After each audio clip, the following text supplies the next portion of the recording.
Aku tidak pernah tahu bahwa ketenangan bisa menjadi beban seberat ini. Setiap sudut rumah yang kami beli dengan janji cinta abadi, kini terasa seperti dinding penjara yang dingin. Rina duduk di sofa, membaca, seolah tidak ada beban di dunia ini. Tapi aku tahu persis, di balik halaman buku itu, otaknya sedang menyusun langkah catur selanjutnya. Aku harus bicara, harus mengonfirmasi apakah kegelisahan ini nyata, atau hanya halusinasi yang ditanamkannya perlahan dalam pikiranku. Aku berjalan mendekatinya. Jantungku berdetak tak karuan. Aku duduk di seberangnya, memastikan dia tidak bisa mengabaikanku. "Kamu serius tidak mencariku semalam?" tanyaku, mencoba terdengar santai, padahal seluruh tubuhku tegang. Rina menurunkan bukunya, menatapku dengan mata yang terlalu jernih, seolah aku baru saja menanyakan cuaca. "Mencari? Kemana ga? Aku pikir kamu bilang lembur di kantor. Urusan proyek besar itu. Kenapa? Ada masalah?" Jangan pura-pura tidak tahu, Ri. Ponselku mati di mobil. Aku pulang hampir jam 2 pagi. Dan kamu tidak mengirim pesan, tidak menelpon, bahkan tidak meninggalkan catatan. Kamu tahu itu tidak biasa, Ri. Biasanya kamu akan panik atau setidaknya marah. Aku menunggu reaksinya, mencari celah, retakan kecil di topeng tenangnya. Rina tersenyum kecil, senyum yang membuat tengkuku merinding. "Oh, itu. Aku sengaja. Aku tidak mau mengganggu fokusmu. Lagi pula, kamu sudah dewasa, Arga. Apa kamu butuh izin dariku untuk pulang telat? Atau kamu berharap aku panik? Aku percaya padamu." Kata-kata "aku percaya padamu" itu terdengar seperti bilah pisau tumpul yang digesekkan perlahan. Ini bukan soal izin, Rina. Ini soal perhatian. Aku merasa kamu sengaja mengujiku. Aku kesulitan menyusun kalimat. Merasa diriku semakin bodoh di hadapannya. Rina meletakkan bukunya di meja kopi. "Perhatian, aku sudah memberikannya, tapi belakangan ini sepertinya kamu yang tidak nyaman dengan dirimu sendiri. Kamu sering bertanya hal yang sama. Kamu tidak tidur nyenyak, kan? Mungkin itu sebabnya kamu merasa ada yang aneh padahal tidak ada apa-apa." Dia menyentuh lenganku pelan, sentuhan yang dingin tapi mematikan. "Apakah ada masalah yang kamu sembunyikan dariku?" Aku hampir saja menyerah. Hampir percaya bahwa aku hanya butuh istirahat. Bahwa kegilaan ini hanya berasal dari kepalaku sendiri. Dan rasa bersalah mulai merayuku untuk meminta maaf karena meragukannya. Ketika aku menatap matanya lagi, aku melihat pantulan yang sangat kecil di pupilnya. Bukan pantulan wajahku yang lelah, tapi pantulan layar ponsel yang Rina pegang tersembunyi di balik punggungnya. Layar itu menampilkan log panggilan yang baru saja dihapus. Dan nomor terakhir yang ia hubungi adalah nomor kontak yang ia beri nama pengacara perceraian. Jantungku mencelos. Bukan karena kehancuran pernikahanku, tapi karena ia berhasil meyakinkanku bahwa aku paranoid, tepat sebelum ia melancarkan pukulan terakhir. Sungguh, medan perang paling berbahaya bukanlah di luar sana, melainkan di dalam rumah, di mana kepercayaan telah lama mati. Aku harus menarik tanganku secepat kilat sebelum sentuhan dingin Rina meracuniku sepenuhnya. Ketakutan itu nyata, tapi aku harus berakting seolah aku baru saja memutuskan untuk menyerah pada keraguan. Aku tidak boleh membiarkan dia tahu bahwa aku telah melihat pantulan layar terkutuk itu. Aku menarik napas, mencoba memaksakan ekspresi lega palsu. Tidak ada apa-apa, kataku. Mencoba menstabilkan suara. "Aku hanya, aku lelah, tapi ucapanmu benar. Aku minta maaf sudah membuatmu merasa tidak nyaman dengan pertanyaan-pertanyaanku." Ini adalah taktik memutar, berpura-pura damai untuk melancarkan serangan berikutnya. Aku harus mengalihkan pembicaraan, menyentuh topik yang pasti akan membuatnya gelisah, untuk melihat seberapa jauh kebohongan itu sudah terencana. Aku harus mengujinya. Aku menyandarkan tubuhku ke sofa, berlagak santai. Tapi, Rina, karena kita bicara soal kenyamanan dan masa depan, aku terpikir hal serius. Soal rencana jangka panjang kita, aku menatapnya lurus, mencari gurat kegelisahan. Aku berpikir untuk mengatur ulang aset kita. Misalnya, memindahkan sebagian besar tabungan kita, termasuk deposito bersama, ke investasi lain yang lebih menjanjikan. Apa pendapatmu? Dia mengambil bantal dan memeluknya. Wajahnya menunjukkan kebosanan yang terlatih. Kenapa tiba-tiba, Arga? Bukankah itu terlalu rumit? Kita sedang baik-baik saja secara finansial. Bukankah kamu yang selalu bilang kita harus hidup tanpa beban, tanpa mengurus detail yang memusingkan? Justru karena aku ingin tanpa beban, aku ingin memastikan semuanya aman. Aku menekan suaraku sedikit lebih dalam. Aku hanya ingin memastikan tidak ada hal besar yang akan mengguncang stabilitas kita, Rina. Tidak ada rahasia, tidak ada rencana tersembunyi yang bisa membuatku kehilangan segalanya, termasuk kamu. Aku menekankan kata rahasia dengan berat hati. Dia menghela napas panjang, tatapannya kini berubah defensif. Kenapa kamu terus bicara soal rahasia? Apakah aku terlihat seperti sedang menyembunyikan sesuatu? Apa ada hal yang kamu ketahui tapi kamu tidak berani katakan padaku, Arga? Jujur saja, kenapa kamu tidak percaya padaku? Ucapannya itu, kenapa kamu tidak percaya padaku? Terasa seperti jerat yang tiba-tiba mengencang di leherku. Aku terdiam. Bagaimana aku bisa menjawab karena aku melihat pantulan di bola matamu yang menunjukkan nama pengacara. Aku tidak bisa. Jika aku melakukannya, aku akan terlihat seperti pria gila yang didorong ke jurang delusi. Aku menunduk. Otakku berputar liar. Apakah mungkin aku salah melihat? Apakah cahaya dari lampu ruang tamu membuatnya terlihat seperti layar ponsel, padahal bukan? Aku mencoba mengingat detailnya, tapi ingatanku sendiri mulai mengaburkan bukti. Seolah pikiranku telah dikuasai oleh suara Rina yang meyakinkan bahwa akulah yang paranoid. Aku tidak menyembunyikan apapun, kataku. Suaraku kini kembali tenang tapi dingin. Aku hanya ingin kita jujur. Rina tersenyum. Senyum yang terlalu lega dan terlalu manis. Tentu saja, sayang. Aku tahu itu. Kemudian, tanpa disangka, dia meletakkan ponsel yang ia sembunyikan tadi di meja kopi. Layarnya menghadap ke atas. Aku melihatnya. Kontak yang ia hubungi memang pengacara perceraian. Air mataku hampir menetes. Aku merasa menang dan hancur sekaligus. Kau lihat? Tanyaku. Suaraku bergetar. Aku tidak gila. Aku tahu kau merencanakan ini.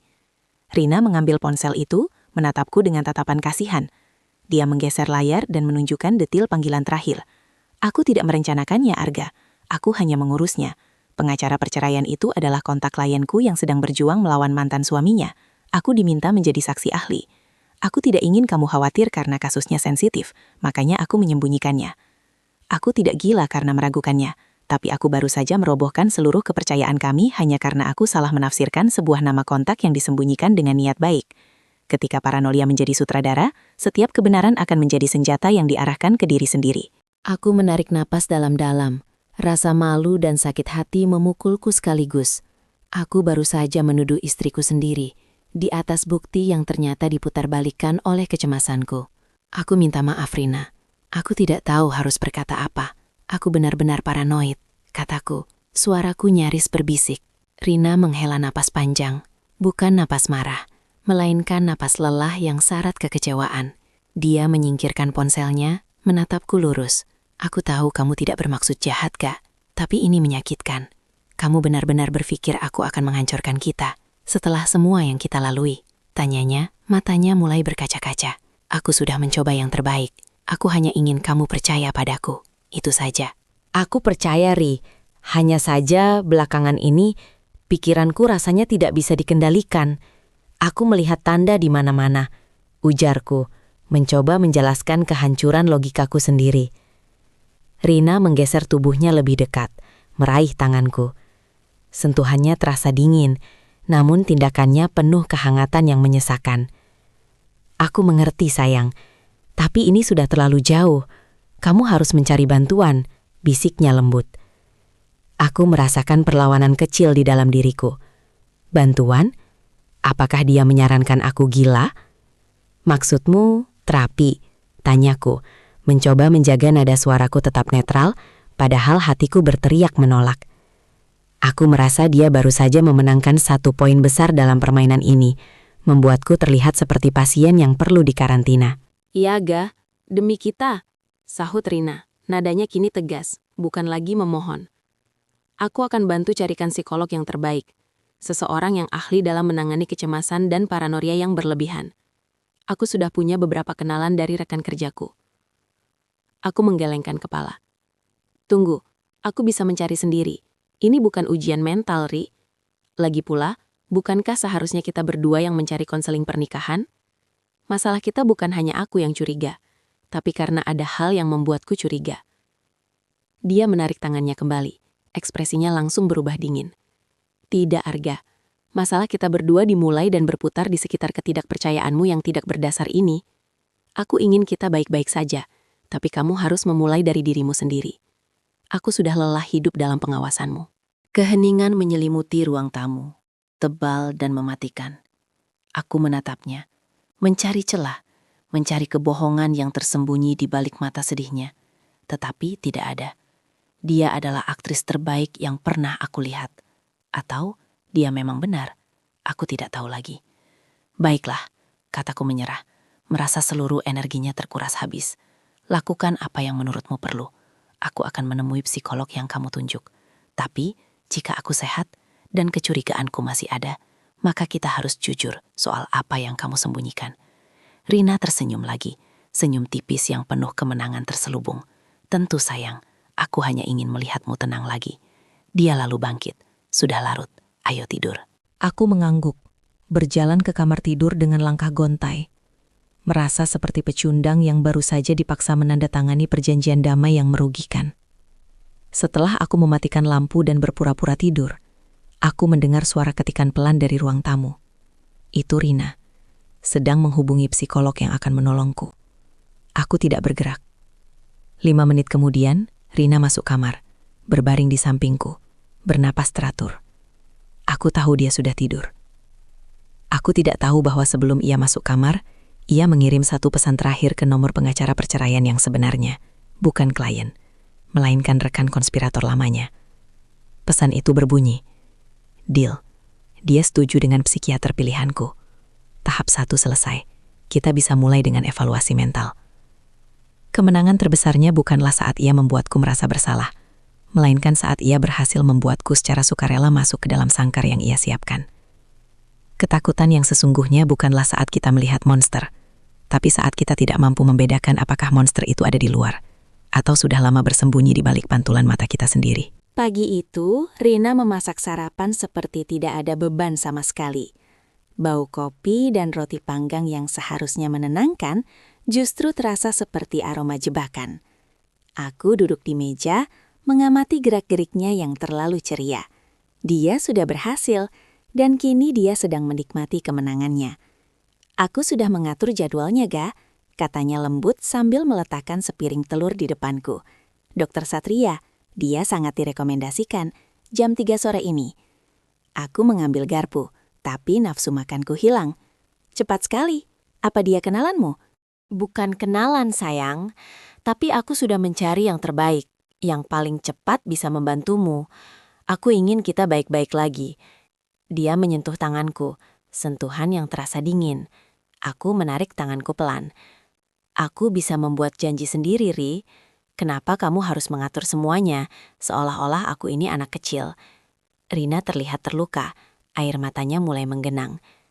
"Ya Tuhan, Arga, kenapa kamu selalu berpikir aku mencoba mengontrolmu? Aku hanya peduli. Aku bahkan sudah membatalkan perjalanan dinasku bulan depan hanya untuk fokus mendampingimu. Dan sekarang kamu menuduhku." Aku tidak menuduh, aku hanya bertanya. Bukankah lebih baik jika aku sendiri yang memilih siapa yang akan mendengarkan semua masalahku? Aku sedang menguji batasnya. Masalah kita, Arga, bukan hanya masalahmu. Dan kamu sedang tidak dalam kondisi terbaik untuk membuat keputusan, kan? Percayalah padaku, hanya ini yang kuminta. Wajahnya memohon, tetapi matanya memancarkan ketegasan yang aneh. Jika aku menolak sekarang, dia akan menggunakan penolakan itu sebagai bukti bahwa aku memang melawan pengobatan. Bukti bahwa aku gila. Aku harus bermain bersamanya. "Baiklah," kataku, memaksakan senyum yang pasti terlihat palsu. "Jam 3 sore, Dokter Satria. Aku akan pergi." "Terima kasih, sayang," balas Rina lega, mencium pipiku cepat. "Ini demi kita. Tapi ada satu syarat," ujarku, menahannya. "Aku tidak mau kamu mengantar. Aku akan pergi sendiri." Dia ragu sejenak. "Kenapa?" "Aku ingin menemanimu, memberimu dukungan." "Tidak perlu. Aku ingin privasi. Dan setelah itu, kamu harus jujur padaku soal apapun yang sudah kamu bicarakan dengan dia sebelum aku datang." Rina menghela napas panjang. "Tentu, Arga. Aku hanya memberikan latar belakang tentang stres yang kita rasakan. Kamu benar-benar harus melepaskan pikiran bahwa aku adalah musuhmu. Itu yang membuatmu sakit. Tepat jam 3 sore, aku sampai di alamat yang diberikan Rina. Bangunan tua dengan plakat tembaga di depannya, Dr. Satria, psikiater konsultasi. Aku masuk, duduk, dan memperkenalkan diri. Aku siap menghadapi psikiater yang disewa istriku. Namun, setelah beberapa menit hening, Dr. Satria membuka mapnya, menatapku dengan ekspresi tulus tapi lelah. "Selamat datang kembali, Pak Arga," katanya. Aku mengerutkan dahi. "Kembali? Ini pertemuan pertama kita." Dr. Satria tersenyum sedih. "Tidak, Pak Arga. Ini adalah sesi ke-6 Anda. Anda selalu datang setiap 2 minggu. Dan kecurigaan bahwa istri Anda, Bu Rina, sedang berkonspirasi untuk menjatuhkan Anda, itu selalu menjadi topik utama kita selama 6 bulan terakhir. Bu Rina tidak menyewa saya. Justru dialah yang selama ini membayar tagihan sesi Anda, mencoba membantu Anda melewati delusi ini. Dia hanya membiarkan Anda berpikir ini adalah pertama kalinya Anda datang, agar Anda merasa memiliki kontrol. Dunia di sekitarku runtuh, bukan karena Rina berbohong, tetapi karena kebohongan yang kuhadapi selama ini ternyata bukan darinya, melainkan dari pikiranku sendiri. Terkadang, musuh terbesar kita bukanlah orang yang kita curigai, melainkan ketidakmampuan kita untuk menerima bahwa kebenaran yang paling menyakitkan datang dari dalam diri." Aku menatap Dr. Satria. Tenggorokanku tercekat oleh rasa malu dan amarah yang bertabrakan. 6 bulan, semua kecurigaan, semua ketegangan yang kuhidupkan, ternyata hanyalah produk dari pikiranku yang sakit. Ini tidak mungkin, kataku. Suaraku bergetar. "Rina pasti menyuap Anda. Tunjukkan buktinya. Sekarang." Dr. Satria meletakkan mapnya, matanya penuh simpati yang terasa menusuk. "Saya paham ini berat, Pak Arga. Tapi kita sudah membahas detail-detail yang sangat spesifik. Misalnya, episode di bulan Januari, di mana Anda bersikeras ada kamera pengintai tersembunyi di lampu tidur. Anda bahkan membongkar semua kabel di sana, dan Bu Rina yang harus membersihkan kekacauan itu." Aku terdiam. Kilasan samar-samar tentang kabel terkelupas melintas, buram seperti mimpi buruk. "Tapi Rina bilang dia datang ke sini untuk memberitahu Anda tentang stres kami," ujarku lemah. "Dia datang untuk meminta saya menghubungi unit gawat darurat psikiatri, Pak Arga. Dia ketakutan saat Anda mulai mencatat semua pergerakannya di dalam rumah. Dia hanya ingin saya menjamin Anda tetap berada dalam lingkungan yang aman, dan yang paling penting, datang ke sini tanpa merasa dipaksa." Pikiranku kosong. Aku berdiri, rasa pusing menyerangku begitu keras, hingga aku harus berpegangan pada sandaran kursi. "Saya harus pergi," kataku, tanpa melihatnya. Aku harus bicara dengan Rina, mendengar kebenaran itu langsung dari suaranya, membiarkan suaranya menambah lubang hitam yang kini kurasakan di ingatanku. Di mobil, tanganku gemetar saat meraih ponsel. Aku meneleponnya. Dia mengangkatnya setelah dering kedua. Suaranya tenang dan hangat. "Halo Arga, bagaimana sesinya?" Aku menarik napas dalam-dalam. "Rina, aku tahu. Soal 6 bulan itu, aku tahu ini bukan pertemuan pertama." Keheningan panjang menyambutku. Bukan keheningan panik, tapi keheningan yang penuh kesedihan. "Aku tahu kamu akan mengetahuinya cepat atau lambat, sayang," katanya pelan. "Apa kau baik-baik saja?" "Baik-baik saja?" Aku tertawa hampa. Aku baru tahu bahwa setengah tahun hidupku adalah kebohongan yang kuhidupi sendiri, dan kau menyembunyikannya dariku, Rina.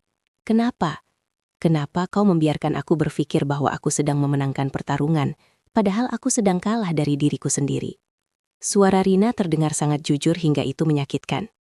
"Karena kamu menolak untuk datang jika kamu tahu itu terapi, Arga. Kamu akan semakin menolakku. Kamu hanya mau datang jika kamu merasa itu adalah pertarungan yang kamu menangkan, di mana kamu mengendalikan skenarionya. Aku hanya ingin kamu mendapatkan bantuan, dan ini adalah satu-satunya cara. Maafkan aku." "Semua ini tentang kontrol, bukan?" tanyaku, kini lebih lelah daripada marah. "Ya, Arga, ini tentang kontrol, tapi kontrol atas dirimu agar tidak jatuh lebih dalam. Aku mencintaimu. Aku hanya ingin suamiku kembali." Kata-kata "aku mencintaimu" terasa seperti pukulan. Bagaimana bisa seorang manipulator sejati terdengar begitu tulus? Atau apakah dia memang bukan manipulator dan aku benar-benar pasien yang butuh dikasihani? Aku tiba di rumah, disambut Rina di pintu. Dia memelukku erat, dan kali ini aku tidak menarik diri. "Aku pulang," bisikku. "Aku tahu. Aku senang kamu sudah di rumah, Arga," balasnya, mengusap punggungku. Kami duduk di sofa. Dia membawakan teh hangat. "Dokter Satria bilang ini hal yang baik," katanya. Kamu sudah mengakui fakta ini. Itu langkah pertama menuju kesembuhan. Kamu tidak perlu khawatir lagi tentang aku sebagai musuhmu. Aku istrimu. Aku menatap matanya, mencari bayangan pengkhianatan yang selama ini kupegang. Tidak ada. Hanya ada kelegaan dan sedikit kelelahan. Aku tidak tahu lagi mana yang nyata, Rina. Bagaimana jika ada hal lain? Hal yang benar-benar terjadi dan pikiranku menutupinya karena trauma? Tanyaku. Merasakan paranoiaku kembali merayap. Kali ini dengan dasar yang lebih rapuh. Rina tersenyum. Senyum itu sempurna, lembut, menenangkan. Tentu, itu wajar. Tapi yang penting, Dokter Satria sudah memastikannya. Semua kecurigaan itu hanyalah ilusi. Tidurlah sayang. Dia meraih botol kecil dari meja samping. Dokter Satria memberiku dosis baru. Itu akan membantu menenangkan pikiranmu. Aku mengambil pil itu, tapi pandanganku terpaku pada label di botol yang ternyata sudah robek sebagian. Hanya satu kata yang terlihat jelas. Bukan nama obat penenang, melainkan nama senyawa untuk menekan pembentukan memori. Rina, apa ini? Tanyaku, menahan tangannya. Wajahnya berubah dalam sepersekian detik. Senyumnya lenyap digantikan oleh tatapan dingin dan kalkulatif yang kuingat dari awal pernikahan kami. Itu hanyalah vitamin arga, katanya. Suaranya kini datar dan tanpa kehangatan. Tentu saja itu bukan vitamin, Rina. Dan aku ingat mengapa aku mulai mencurigaimu sebelum semua delusi ini dimulai. Ini bukan tentang kamera, ini tentang rekening bangku yang kosong setelah proyek pembangunan di Bali itu gagal. Apa yang kau sembunyikan sebelum aku menjadi gila? Dia hanya menghela napas, seolah aku adalah masalah kecil yang mengganggu. Baiklah, jika kamu ingin yang nyata, kamu mendapatkannya. Dokter Satria hanya membantu mengelola efek samping. Semua rencanamu untuk menjatuhkanku memang hanya delusi. Tapi proyek Bali yang membuatmu curiga itu memang aku. Dan sekarang setelah 6 bulan terapi dan obat-obatan yang mengatur ulang ingatanmu, siapa yang akan percaya jika kamu mencoba menceritakan kisah itu? Dia tersenyum, meletakkan pil di tanganku yang gemetar. Dalam perang psikologis rumah tangga, pemenang bukanlah yang paling waras, melainkan yang paling pandai menggunakan kewarasan sebagai senjata. Aku tidak percaya ini. Semua ini sandiwara. 6 bulan aku diperlakukan seperti orang gila, hanya karena uang. Kataku, suara bergetar menahan amarah yang mendidih, meskipun aku tahu amarahku hanya akan memperkuat narasinya. Rina menyandarkan tubuhnya ke sandaran sofa, sorot matanya kini penuh otoritas. Sandiwara yang sempurna. Dan bukan hanya karena uang arga. Ini tentang kontrol. Kamu selalu terlalu ceroboh dengan bisnis. Aku harus memastikan masa depan kita aman. Dokter Satria mencatat setiap keluhanmu sebagai delusi paranoid. Jika kamu lari dan berteriak sekarang, siapa yang mereka panggil? Polisi atau ambulans psikiatris? Aku menelan ludah. Ini adalah realitas yang jauh lebih dingin daripada semua paranoia yang kubayangkan. Kamu memanfaatkan Dokter Satria. Dia tahu semua ini. Tanyaku, berharap ada sedikit celah untuk menyalahkannya. Rina menggeleng pelan. Oh, tentu tidak. Dia tulus. Dia sungguh yakin kamu sakit. Itu bagian terbaiknya. Aku hanya memberinya informasi yang tepat dengan bias yang tepat tentang bagaimana tekanan pekerjaan mengacaukan kepalamu. Aku memberimu cinta, kenyamanan, dan perawatan, dan kamu mengembalikannya dengan kecurigaan bodoh. Aku hanya memastikan propertiku tidak hancur karena kesembronoanmu. Tapi properti itu milik kita. Aku hanya mencoba membangun masa depan yang lebih baik. Aku mencoba menarik napas dalam-dalam untuk menenangkan diri, tapi paru-paruku terasa sesak. Aku akan membongkar ini. Aku masih punya teman di kantor akuntan yang bisa melacak kemana perginya uang proyek Bali itu. Rina menghela napas panjang, seolah aku adalah anak kecil yang merengek meminta mainan. Sayangku, semua komunikasimu selama 6 bulan terakhir, termasuk kecurigaanmu yang paranos, sudah aku laporkan secara berkala ke Dokter Satria. Itu bagian dari terapi. Jika kamu tiba-tiba menunjukkan bukti keuangan, itu hanya akan memperkuat diagnosis bahwa kamu sedang mengalami episode manik yang membuatmu delusif secara finansial. Semua yang kamu lakukan, semua yang kamu katakan, sudah aku ubah menjadi senjata untuk melawan dirimu sendiri. Aku melihat pil di tanganku, panas dan tajam. Aku tidak akan menelannya. Aku pura-pura memasukkannya ke mulut dan menelan sambil menyembunyikannya dengan licik di bawah lidah. Baiklah Rina, kamu benar, aku lelah, aku akan tidur sekarang. Rina tersenyum puas. Gadis pintar. Dia berdiri mengambil gelas tehku yang sudah dingin. Aku akan mencuci gelas ini dan kamu tidur. Saat dia membalikan punggungnya menuju dapur, aku melompat dan berlari menuju pintu depan. Kunci itu berputar, terkunci. Aku panik, mencoba kunci lainnya. Rina muncul kembali dari ambang dapur, memegang gelas teh kosong dan lap. Mencari ini, dia menunjukkan ponselku yang ternyata ada di tangannya. Dan pintu depan, sudah aku ganti kuncinya sejak seminggu yang lalu. Kamu pikir aku sebodoh itu, membiarkan pasien paranoidku berkeliaran tanpa pengawasan? Aku mundur perlahan, menyadari betapa parah kekalahan ini.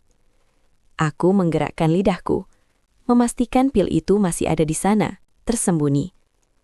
Namun, ada rasa pusing yang mulai menyerang, diikuti oleh kantuk yang tak tertahankan. "Apa yang kamu lakukan?"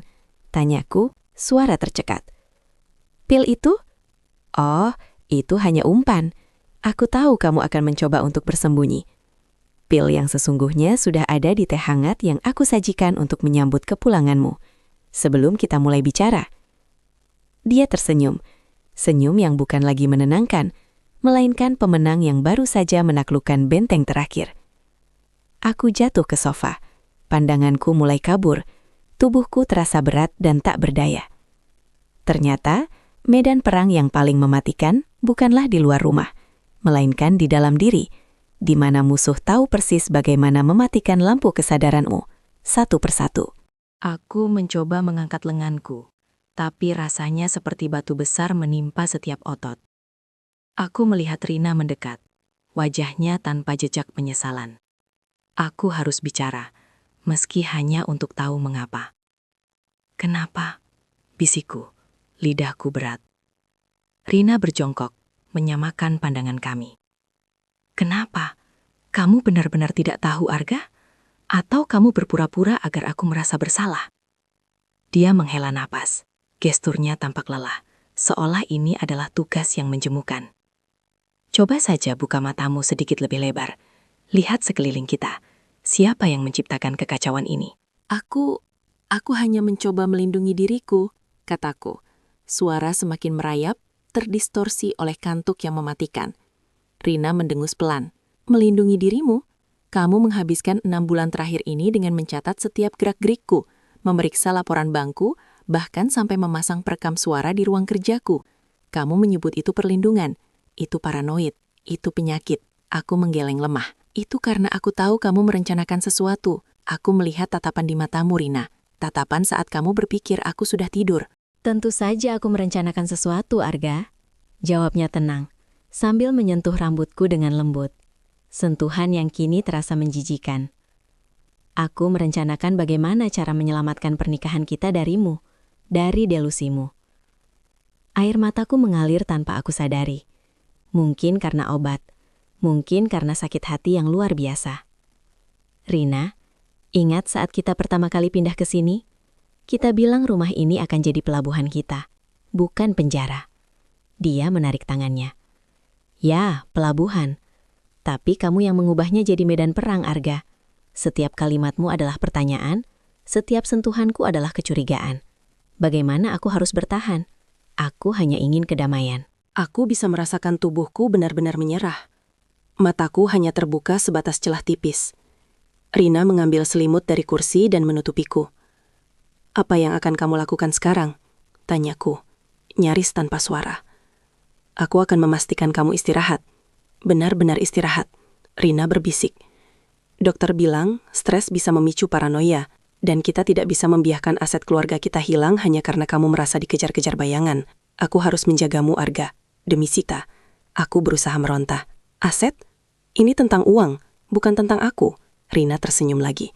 "Shh, tidurlah sayang. Besok semuanya akan terasa lebih baik. Atau lusa, atau minggu depan.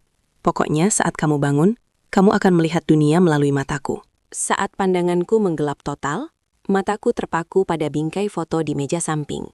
Foto pernikahan kami, senyum kami terlihat begitu nyata.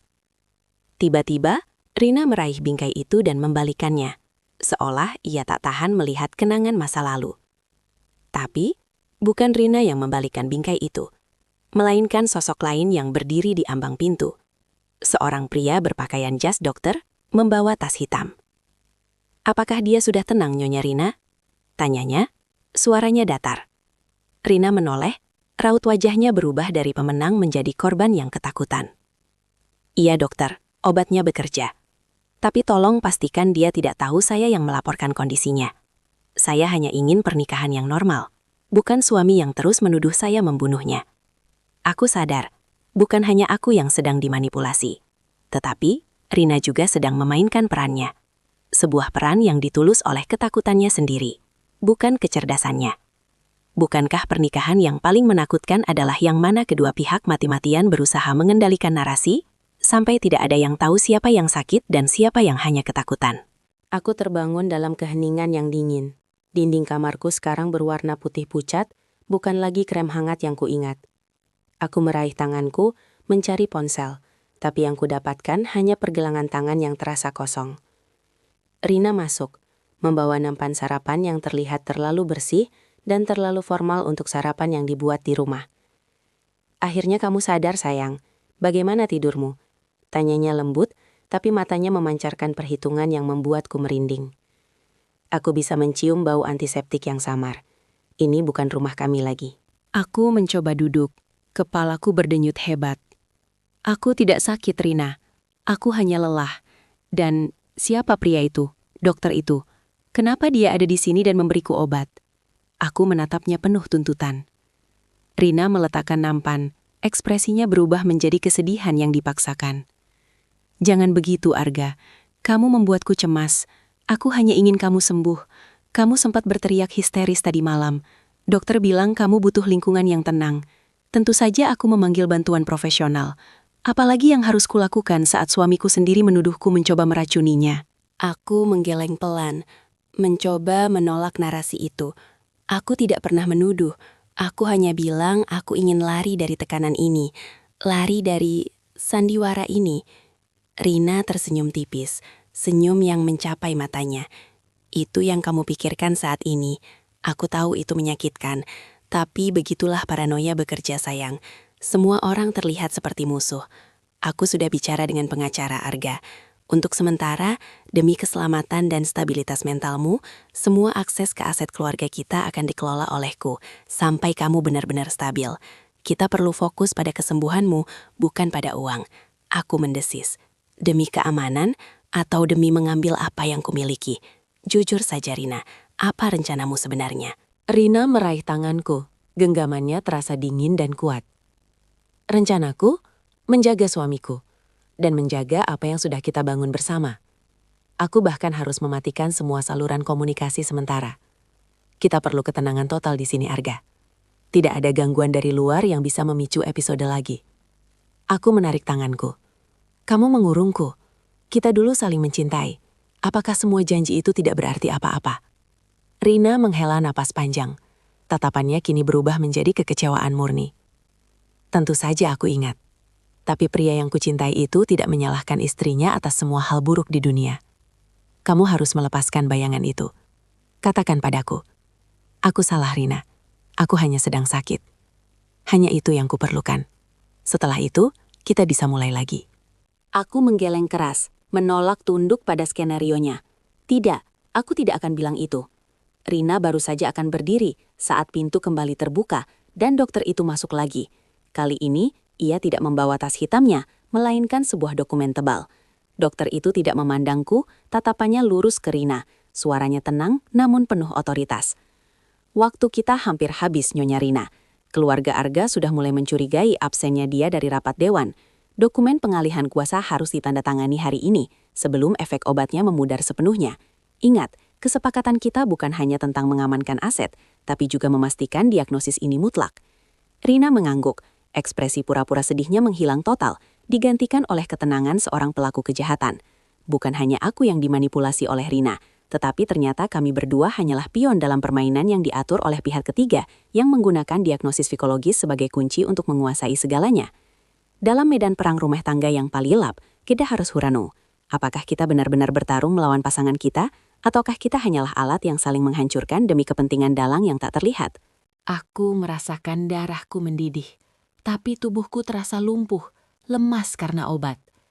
Dokumen itu adalah lembar kematianku secara profesional. Rina duduk di sampingku, tersenyum lembut, seolah ia sedang membacakan dongeng, bukan memaksaku menyerahkan hidupku.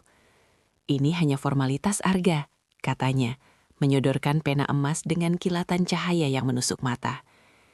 Agar kamu bisa fokus pada pemulihanmu, keluarga harus yakin semua terkendali di bawah pengawasanku.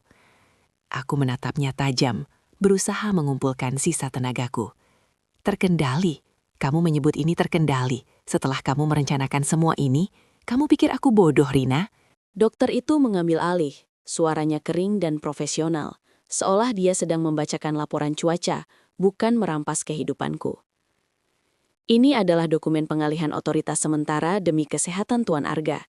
Nyonya Rina akan mengelola beberapa aset penting agar tidak terjadi kerugian finansial saat Tuan sedang dirawat. Ini bukan pencurian, ini manajemen krisis medis. Tanda tangani, Tuan.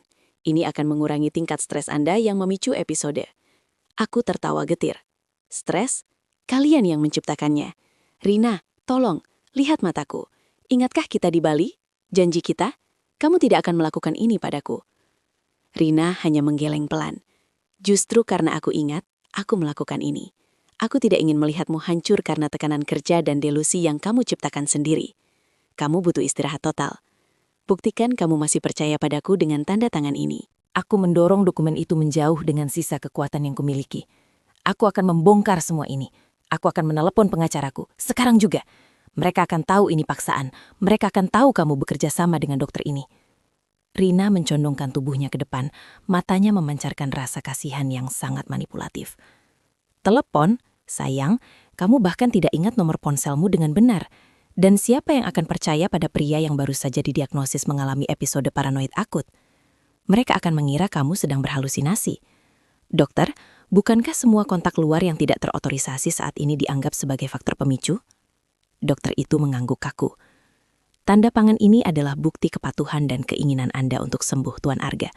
Jika Anda menolak, itu hanya akan memperkuat diagnosis. Lalu apa yang sebenarnya kamu dapatkan dari semua ini, Rina? Uang? Kekuasaan? Apakah ini setimpal dengan mematikan cintamu padaku?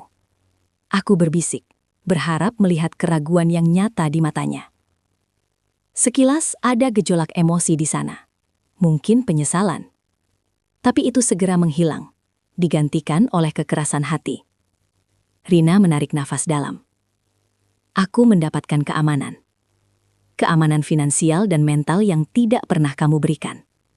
Karena kamu selalu sibuk dengan hantu-hantu di kepalamu. Aku capek. Aku hanya ingin hidup normal. Tanda tangani. Sekarang. Dia menekan ujung pena itu ke telapak tanganku. Memaksa jemariku menggenggamnya. Aku tahu. Aku harus melakukan perlawanan terakhir. Aku merasakan getaran kecil di pergelangan tanganku.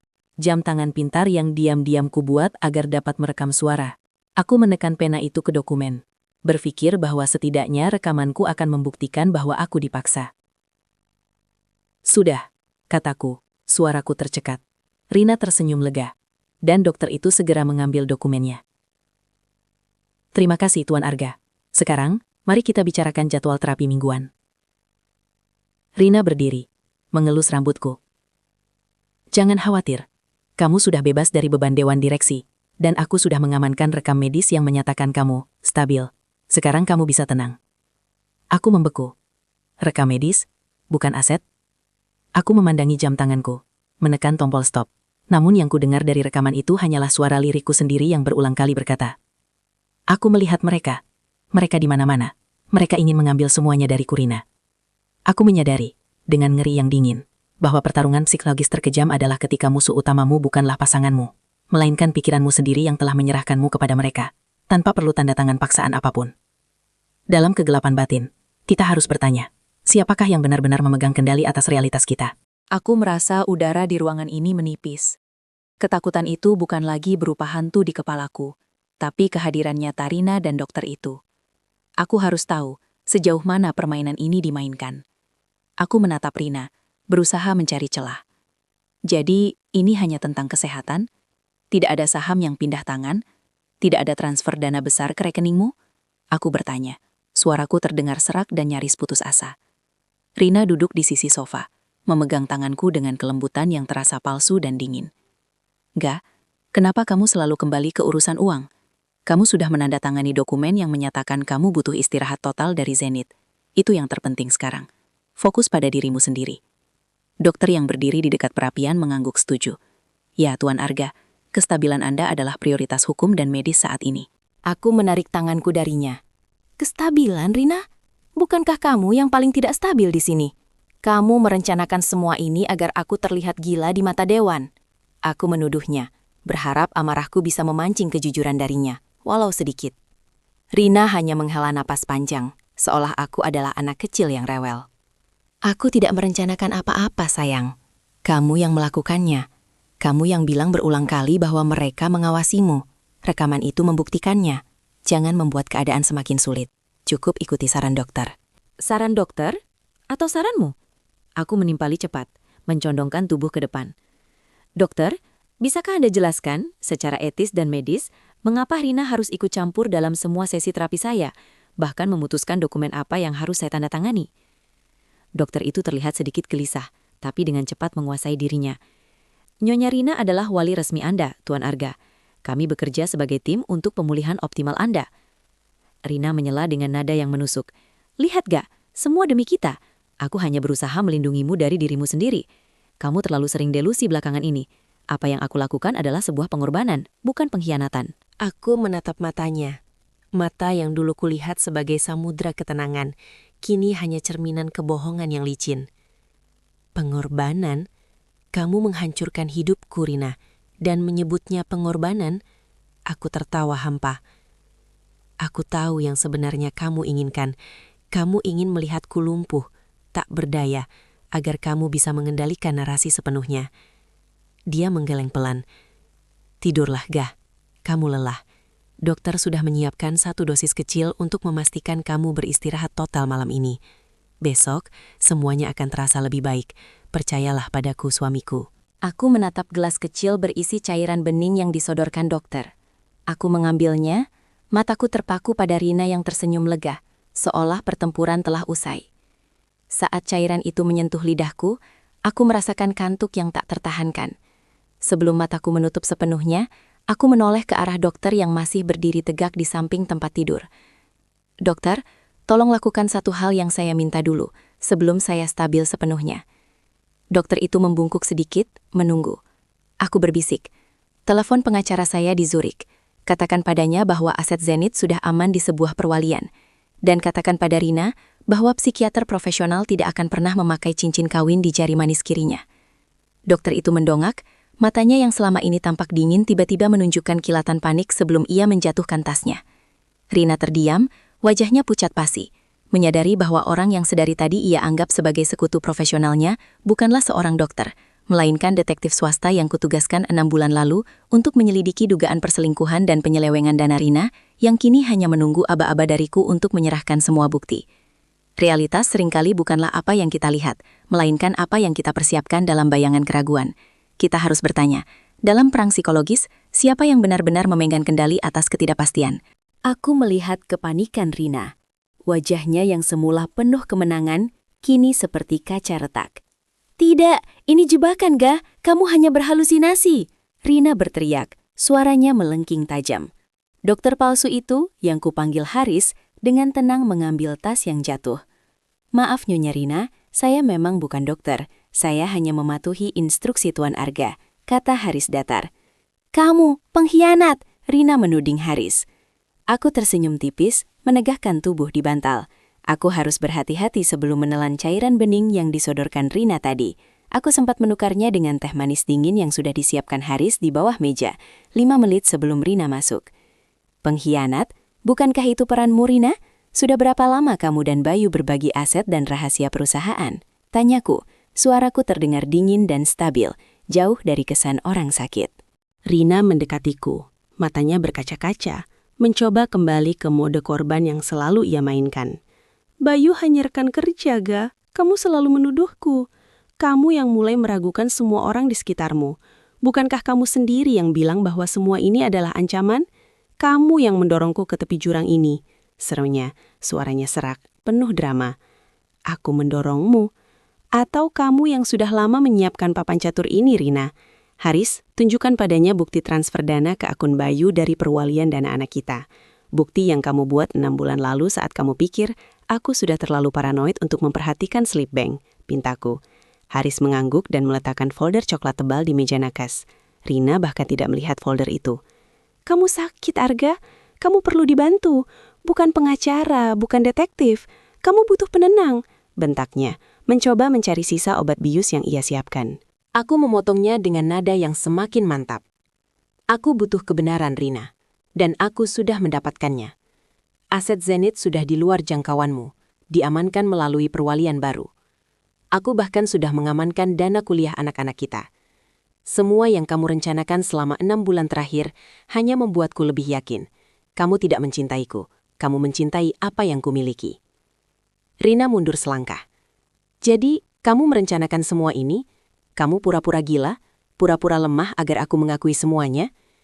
Dia mulai tertawa histeris, tawa yang menusuk gendang telinga. Kamu benar-benar monster, Arga. Kamu lebih sakit dari yang kukira. Kita berhenti menyebutnya gila atau monster, kataku lembut, kontras dengan gemuruh emosi di dadaku. Kita menyebutnya bertahan hidup. Aku tidak akan membiarkanmu menggunakan paranoia yang kamu tanamkan di kepalaku untuk merampas masa depan anak-anak kita.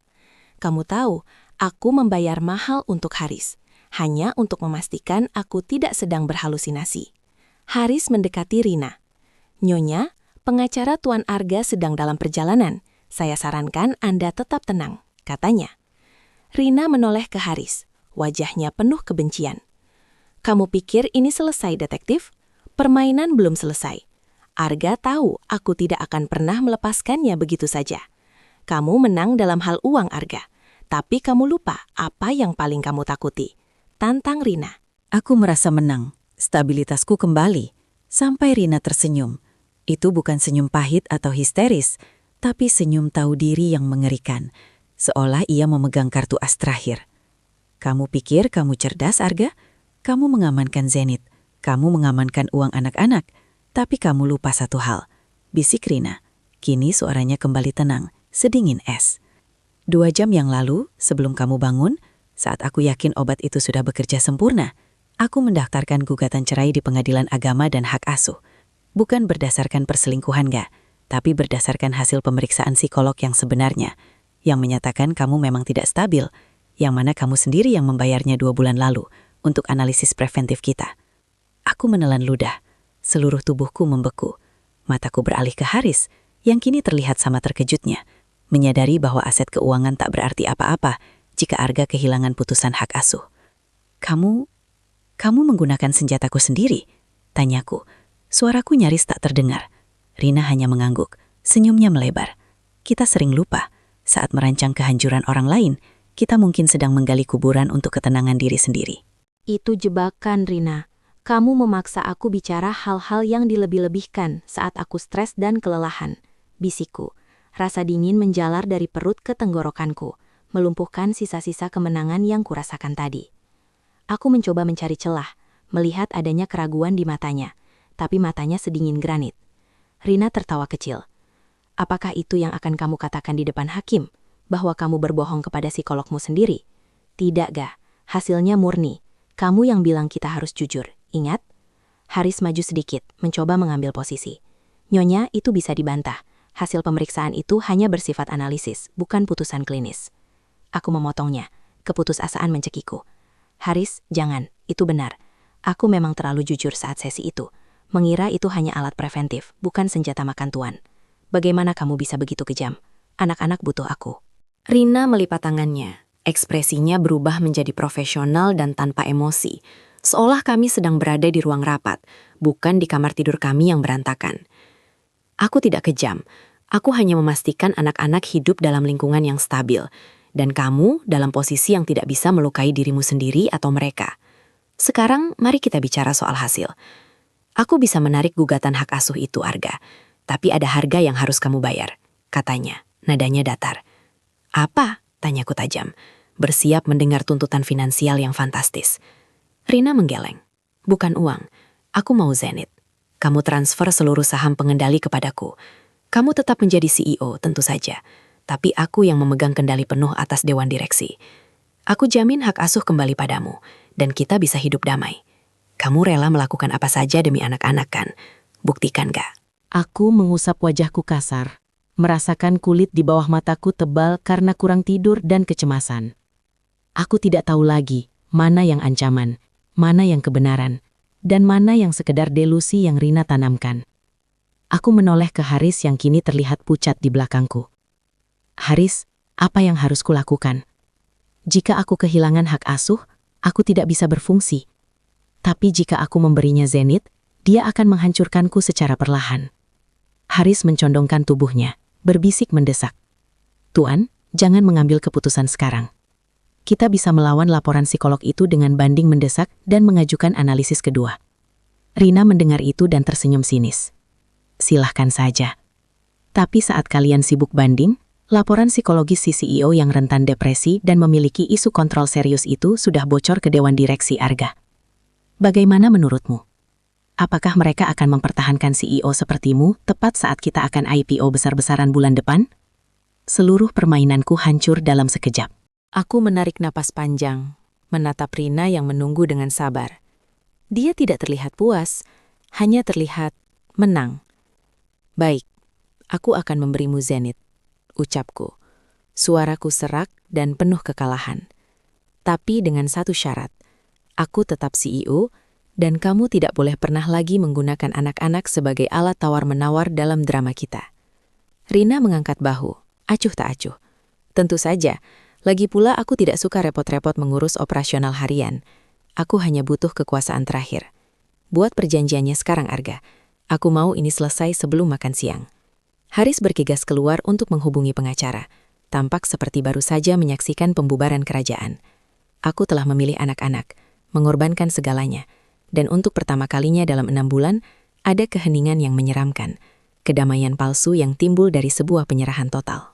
Saat Haris sibuk menyiapkan dokumen transfer saham yang akan mengubah hidupku selamanya, Rina berjalan ke arahku dan menyentuh pipiku. Aku menepis tangannya, tapi matanya bersinar aneh. Ada campuran kesedihan dan kepastian. Kamu tahu gak? Bisiknya. Suaranya kini terdengar tulus, tanpa nada ancaman. Aku melakukan semua ini bukan karena aku ingin perusahaanmu, dan bukan juga karena aku benar-benar ingin hak asuh. Aku menatapnya bingung. Lalu apa? Tanyaku. Rina menghela napas, senyumnya menghilang, digantikan oleh tatapan penuh kesepian. Aku melakukan ini agar kamu berhenti mencari tahu, dan fokus pada kerugianmu di sini, sehingga kamu tidak sadar betapa mudahnya kamu melepaskan segalanya, sama seperti ayahmu dulu. Obat yang kuberikan tadi pagi, dosis itu, persis sama dengan yang ia gunakan sebelum kecelakaan mobilnya 5 tahun lalu. Aku sudah membuat jadwal penerbangan ke luar negeri untukku sendiri, Arga. Semua ini, gugatan palsu, Zenith, itu hanya penalih perhatian, agar kamu sibuk dan aku bebas. Aku tidak pernah mau menghancurkanmu. Aku hanya ingin memastikan kamu aman dan berhenti menghancurkan dirimu sendiri.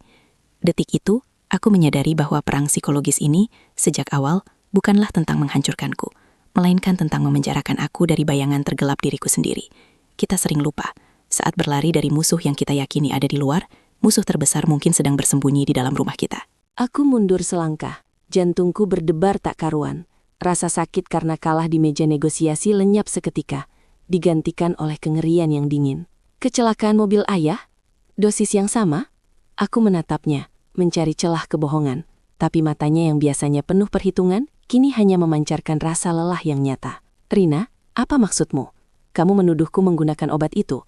Dan apa hubungannya dengan transfer saham ini? Apa ini cara terbaru untuk memutarbalikkan fakta, agar aku terlihat tidak stabil saat kamu terbang ke luar negeri? Rina menggeleng pelan. Rasa frustrasi terlihat jelas di wajahnya. Tentu saja kamu akan berpikir begitu. 7 tahun, Arga. 7 tahun aku melihat bayangan ayahmu merayap kembali setiap kali kamu stres. Saat kamu bersembunyi di ruang kerjamu, saat kamu mulai membatalkan janji dengan anak-anak. Aku tahu cara kerjamu, dan aku tahu ini satu-satunya cara untuk menghentikanmu. Dengan paksa, tanpa kau sadari. Menghentikanku dari apa? Dari menjadi ayah? Aku membentaknya. Rasa panik mulai mencengkram. Aku mulai meragukan apakah pil yang kuminum pagi ini hanyalah vitamin seperti yang kumasukkan ke dalam kotak obat. Kamu benar-benar berpikir gugatan hak asuh palsu dan transfer Zenith adalah solusi untuk masalah emosional? Itu bukan solusi, itu penyiksaan. Rina maju, meraih tanganku. Kali ini aku membiarkannya. Tatapannya menembus pertahananku. Aku mencoba bicara, Ga. Aku mencoba memohon. Aku mencoba mengancam. Tapi kamu selalu membuat alasan. Aku bisa mengendalikan ini, Rina. Ayahmu mengatakan hal yang sama, tepat sebelum dia mengambil mobil itu dan membiarkan mobil itu mengambil nyawanya. Aku harus menciptakan krisis yang lebih besar di luar dirimu agar kamu terpaksa berhenti fokus pada dirimu sendiri dan melihat anak-anak. Aku membuatmu takut kehilangan mereka. Aku menarik napas, mencoba memproses seluruh skenario yang baru saja ia ungkapkan. Bahwa musuh yang kucari di luar rumah adalah cerminan diriku sendiri. Jadi, semua pertempuran, kebencian, Haris yang ketakutan. Ini semua hanya sandiwara untuk memaksaku berhenti mengonsumsi obat yang kamu pikir akan membunuhku. Tanyaku, suaraku kembali serak. Tapi, dosis pagi ini, kamu yang memberikannya padaku. Kenapa? Apa kau sengaja ingin aku panik saat ini? Dia tersenyum, senyum tipis yang penuh makna. Tentu saja aku sengaja memberikannya. Itu bukan dosis mematikan, Arga. Itu dosis yang cukup untuk membuatmu merasa sangat rentan dan paranoid. Persis seperti yang kamu rasakan sebelum kecelakaan besarmu setahun lalu. Aku perlu kamu ingat bagaimana rasanya sebelum aku pergi, agar kamu tidak kembali ke sana.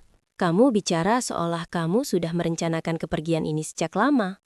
Aku menimpali, melepaskan tangannya, berjalan menjauh darinya. Mengapa tidak jujur saja sejak awal? Kenapa tidak berkata, aku takut kamu akan menjadi ayahmu? Kenapa harus drama mahal dan rumit ini? Aku menuding dokumen transfer Zenith yang tergeletak di meja Haris. Dan kenapa kamu masih mau pergi jika kamu begitu peduli? Rina menghela napas, matanya memerah. Karena aku tidak bisa hidup dalam ketakutan itu lagi, Arga. Aku tidak bisa bangun setiap pagi dan bertanya-tanya, apakah hari ini adalah hari di mana aku harus menjelaskan kepada anak-anak bahwa ayah mereka. Dia berhenti sejenak, menelan ludah. Lagi pula, aku tidak pernah benar-benar memesan tiket ke luar negeri. Aku hanya bilang begitu, agar kamu terdesak dan segera menandatangani dokumen ini, sebelum efek dosis itu memudar dan kamu bisa berpikir jernih. Aku membeku, memandang dokumen transfer saham yang kini terasa seperti jebakan baja, bukan perjanjian damai. Dia tidak akan pergi. Dia baru saja mengakui bahwa seluruh kepura-puraan kepergiannya adalah kebohongan terakhir, sebuah cara untuk mengamankan transfer Zenith saat aku sedang dalam kondisi mental yang paling lemah. Tapi kenapa? Jika dia tidak ingin perusahaan, dan dia tidak akan meninggalkanku, apa tujuannya mengamankan aset tunggalku? Kamu tidak pernah ingin aku aman, kamu ingin aku tunduk, bisikku, rasa ngeri menjalariku. Rina hanya menatapku dengan mata penuh rasa iba, bukan kemenangan. Aku tahu itu menyakitkan gak, tapi kamu harus melihat rekam medis di laci kerjamu, semua laporan psikiater yang kamu simpan, semua rekaman perilaku destruktif yang sudah kubuat selama 3 tahun ini. Gugatan hak asuh itu memang palsu, tapi semua bukti ini tidak. Zenith dan aset lain bukan untukku. Itu untuk anak-anak, demi masa depan mereka. Aku mengambilnya agar kamu tidak bisa menjualnya saat kamu mencapai titik terendahmu, seperti yang ayahmu lakukan. Detik itu, aku menyadari Rina tidak memerangi aku, dia memerangi penyakitku, dan dia menggunakan seluruh kekejamannya untuk menyelamatkan anak-anak dari warisan kegelapan yang kuberikan. Ternyata, batas antara cinta dan kehancuran dalam pernikahan adalah garis yang sangat buram.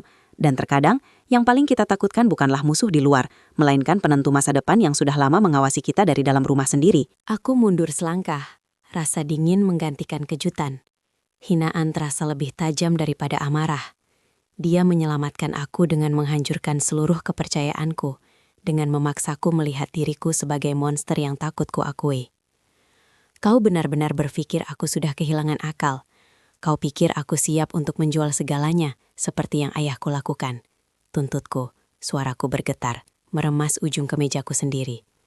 Rina menggeleng pelan. Aku tahu kamu bukan ayahmu, Ga. Aku tahu kamu berjuang.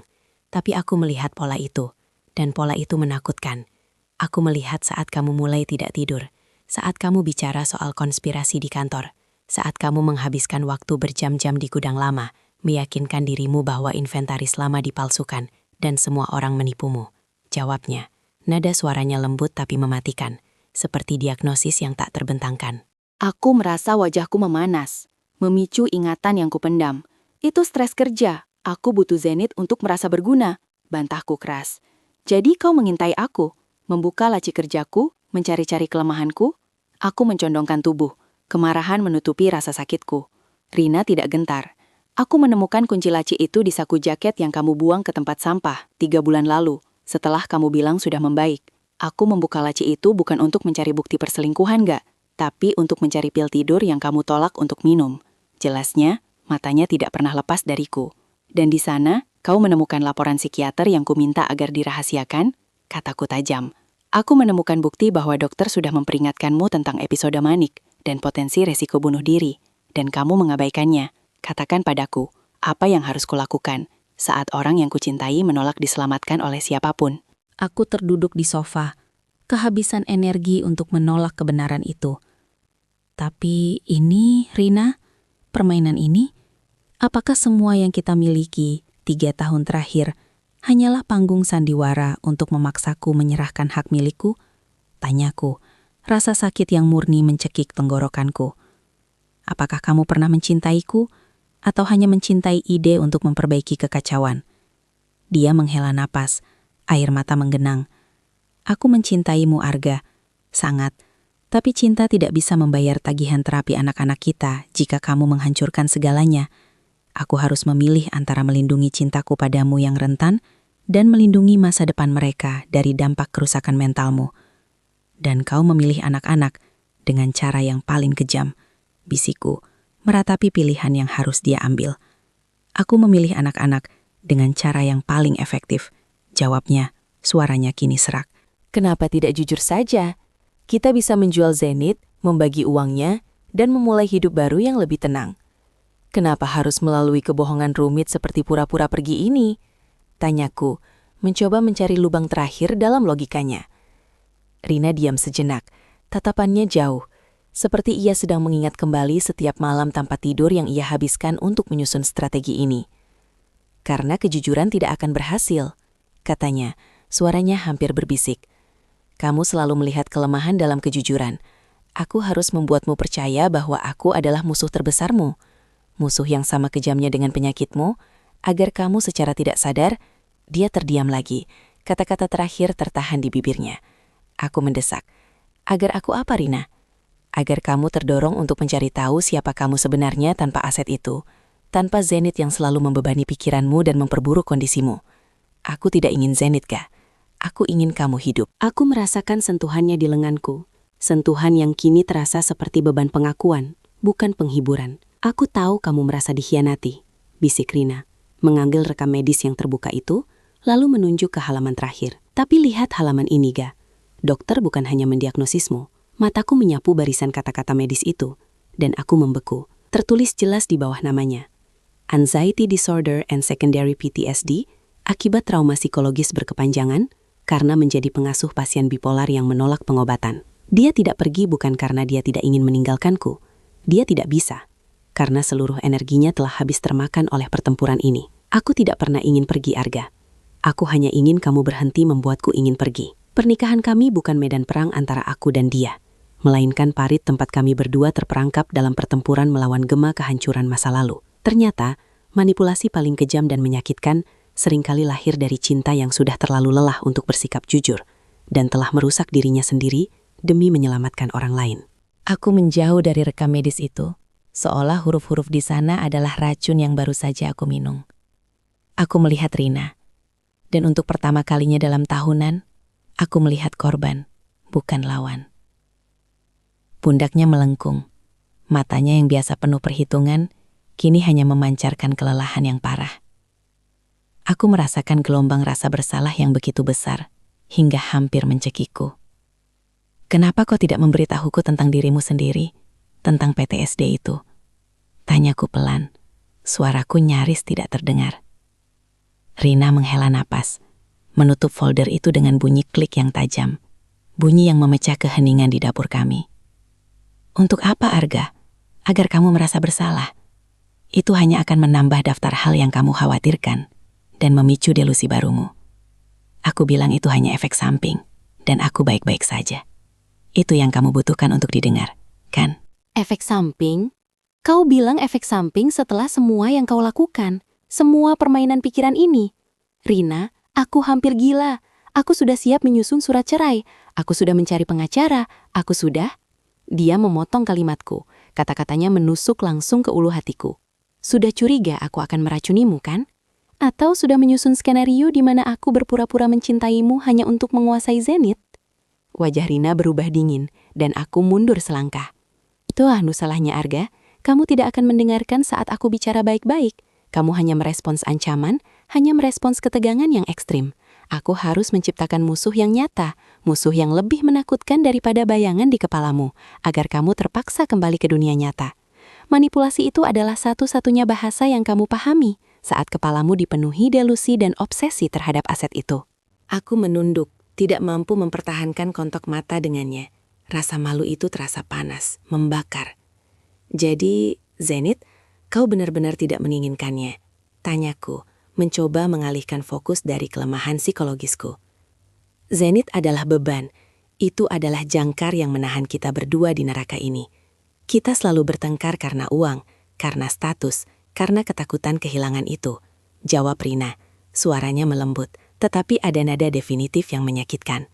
Aku sudah atur semuanya. Kamu hanya perlu menandatangani dokumen ini. Penjualan akan dilakukan minggu depan. Setelah itu, kita akan membagi keuntungannya, dan kita berdua akan pergi ke tempat yang berbeda, tapi dengan beban yang sama-sama berkurang. Aku sudah bicara dengan dokter. Kamu butuh waktu pemulihan, jauh dari tekanan ini. Pergi ke tempat yang berbeda? Tanyaku. Suaraku serak karena ketidakpercayaan dan rasa takut yang tiba-tiba. Setelah semua ini, kau mempertaruhkan kesehatan mentalmu untuk membuatku sadar, dan sekarang kau ingin kita berpisah. Rina mendongak. Ekspresinya adalah campuran rasa sakit dan kepastian yang mengerikan. Aku menyelamatkanmu, Arga. Aku membawamu ke tepi jurang dan memaksamu melihat ke bawah, agar kamu mau menerima pertolongan yang selama ini kamu tolak. Tapi aku tidak tahu bagaimana cara menyelamatkan diriku sendiri saat bersamamu. Aku lelah. Aku tidak bisa menjadi istri sekaligus terapis yang terus-menerus harus melawan delusi dan kecurigaanmu. Aku hanya ingin istirahat. Rina berdiri, mengambil tas tangan kecilnya yang tergeletak di sofa. Langkahnya ringan, terlalu ringan untuk seseorang yang baru saja mengakui pengorbanan yang menghancurkan. Itu sebabnya aku tidak akan pergi ke tempat berbeda, Harga. Aku sudah pergi. Dia menunjuk ke kunci mobil yang tergeletak di meja. Kunci yang selama ini kukira ia gunakan untuk pura-pura pergi. Aku merasa kaget, bingung, lalu panik yang dingin menjalar. Tulu, maksudmu, semua ini, pertarungan dan pengakuan ini, hanya untuk menutupi kepergianmu yang sesungguhnya? Tanyaku, berdiri tegak, merasakan darakan di bawah kakiku runtuh. Rina tersenyum kecil, senyum paling menyakitkan yang pernah kulihat, matanya penuh air mata yang ia tahan. Aku tidak pernah berniat kembali setelah malam ini, Ga. Aku hanya butuh alasan dramatis agar kamu mau melepaskan Zenith, melepaskan obsesimu, dan mau mencari pertolongan. Ini bukan tentang aset, Arga. Ini tentang siapa yang kita pilih untuk kita lepaskan demi bertahan hidup. Terkadang, cinta paling murni adalah saat kita belajar melepaskan, bahkan ketika yang kita lepaskan adalah harapan bahwa kita bisa saling menyelamatkan. Aku tertawa, tawa yang dingin dan kering, tanpa ada sukacita di dalamnya. Hanya sisa-sisa kegilaan yang kini terasa sangat nyata. Permainan yang elegan, Rina. Kau memainkan peran korban yang menyedihkan, memaksa pengakuan demi pengakuan. Hanya agar dramanya terasa epik saat kau menutup tirai dan mengambil kebebasanmu. Aku tidak percaya. Ini pasti trik terakhirmu. Katakan padaku, apa sebenarnya yang kau inginkan? Uang? Kesepakatan yang lebih baik? Jangan perlakukan aku seperti orang bodoh yang kau manipulasi sampai akhir. Desakku, mendekatinya dengan langkah yang kaku. Seolah lantai di bawah kakiku bisa pecah kapan saja. Rina menggeleng, matanya benar-benar kering sekarang. Seolah semua air mata telah habis dalam proses perencanaan kepergiannya. Tidak ada trik, Arga. Aku hanya ingin hidup. Aku tidak menginginkan uangmu. Kau bebas dengannya. Kesepakatan terbaik adalah melepaskanmu. Aku tidak sadar sampai aku melihat diriku di cermin beberapa minggu lalu. Betapa aku telah berubah menjadi cerminanmu. Paranoid, licik, dan terlalu banyak berpikir. Untuk membuatmu percaya bahwa Zenith adalah ancaman nyata, aku harus menjadi monster yang setara dengan yang kau bayangkan. Dan aku berhasil, tapi harga yang harus kubayar adalah jiwaku sendiri. Aku tidak bisa tinggal setelah melakukan itu. Aku tidak bisa mencintaimu setelah aku menyakitimu sedalam ini, meskipun itu demi kebaikanmu. Kebaikan? Kau menyebut penghancuran total sebagai kebaikan? Suaraku meninggi, memantul di ruangan yang terasa begitu sunyi dan asing. Aku sudah berusaha percaya padamu, Rina. Aku hampir menyerahkan diriku. Aku hampir mengakui bahwa semua ketakutanku adalah delusi. Aku mencengkeram bahunya, mataku menuntut jawaban. Jika kau mencintaiku, setidaknya kau akan menungguku pulih. Rina menatap tanganku di bahunya, tidak melawan. Kau tidak akan pernah pulih, Arga, selama aku ada di sini untuk kau curigai. Kau tidak akan pernah tahu batas antara cinta dan pengawasan. Aku harus menghilang agar kau bisa melihat dirimu sendiri tanpa cerminan yang kau anggap sebagai musuh. Aku bukan kunci kebebasanmu. Aku adalah penjara terindah yang kau bangun sendiri. Dan aku sudah merobohkannya. Aku melepaskannya perlahan, mundur 2 langkah. Semua terasa salah, terlalu rapi. Jika dia sudah pergi begitu lama, mengapa dia berdiri di sini sekarang? Aku melihat lagi kunci mobil di meja. Itu kunci yang sama yang kulihat kemarin, dan hari sebelumnya, dan seminggu yang lalu. Kau bohong, kau tidak pergi. Ini adalah ujian terakhir, kan? Kau ingin aku memohon, kau ingin melihat apakah aku cukup rendah hati untuk memintamu tinggal, dan jika aku melakukannya, kau akan tertawa dan memberitahuku bahwa ini semua hanya sandiwara untuk menyembuhkan kecurigaanku. Aku tersenyum sinis, merasakan kembali dinginnya realitas yang tak ku ketahui. Ini adalah permainan yang sangat buruk, Rina, dan aku menolak untuk bermain. Rina tidak tertawa. Dia hanya mencondongkan tubuh sedikit, matanya lembut, bukan dengan cinta, melainkan dengan simpati yang jauh, seperti yang ditunjukkan dokter kepada pasien yang baru terbangun. Dia mengulurkan tangan ke benda di meja. Itu bukan kunci mobil. Itu adalah liontin kecil berbentuk hati yang sudah lama hilang dari leherku. Aku tidak pernah ada di sini, Ga. Sudah 3 bulan. Ini adalah simulasi perpisahan yang disetujui. Sesi terakhirmu sebelum dokter menganggapmu stabil. Kamu sudah melepaskan Zenith. Sekarang, yang harus kamu lepaskan adalah aku. Dia tersenyum pahit, memegang liontin itu, air mata yang selama ini ia tahan akhirnya mengalir. Terkadang, musuh terburuk kita bukanlah yang bersembunyi di luar pintu, tetapi ilusi cinta yang kita ciptakan sendiri untuk membenarkan kehancuran.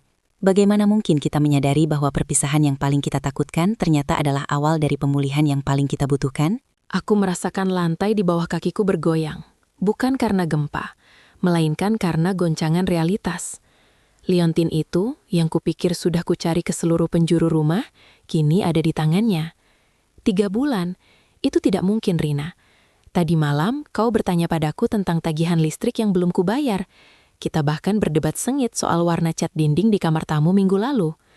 Aku menarik nafas, mencari celah pada pertahanannya. Siapa yang memberimu ide ini? Siapa yang membantumu membuat skenario gila ini?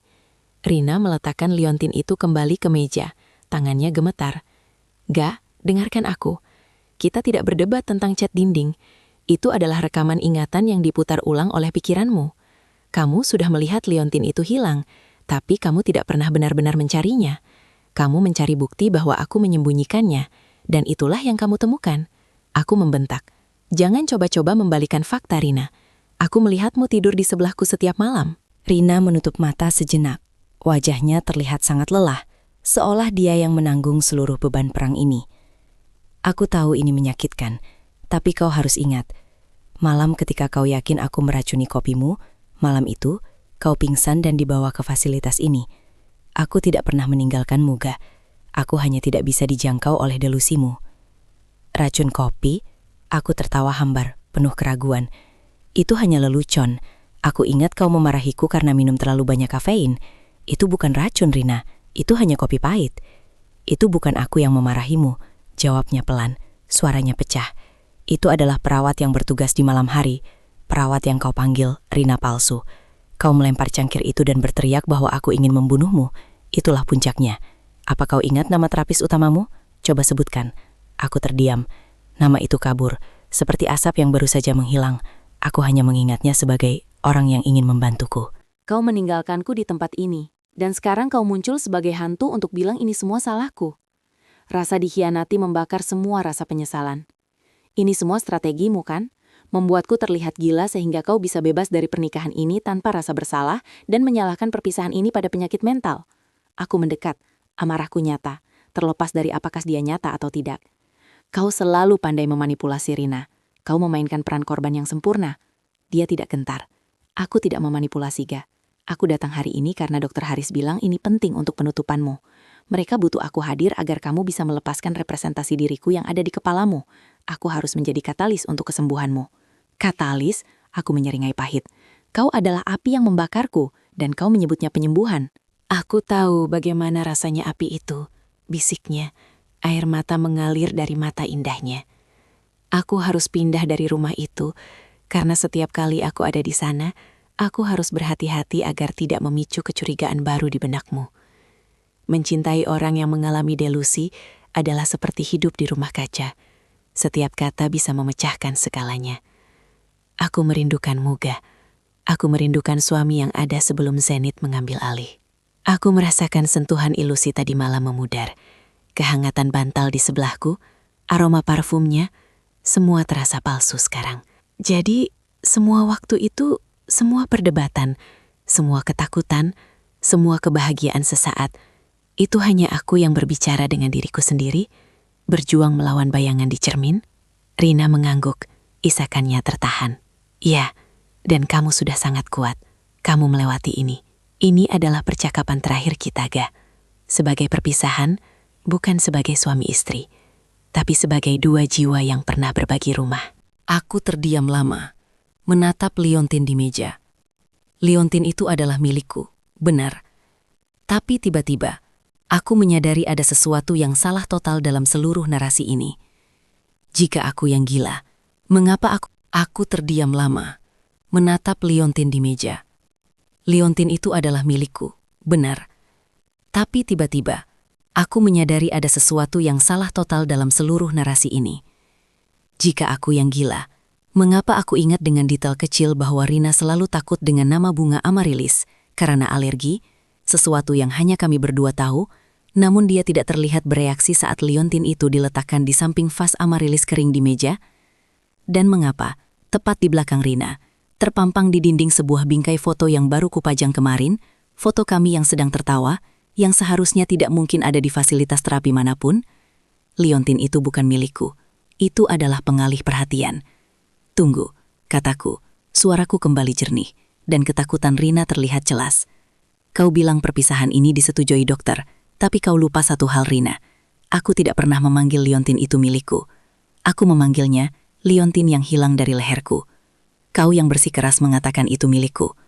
Jika ini adalah terapiku, kau tidak akan salah memposisikan objek itu. Bukan aku yang sakit, Rina.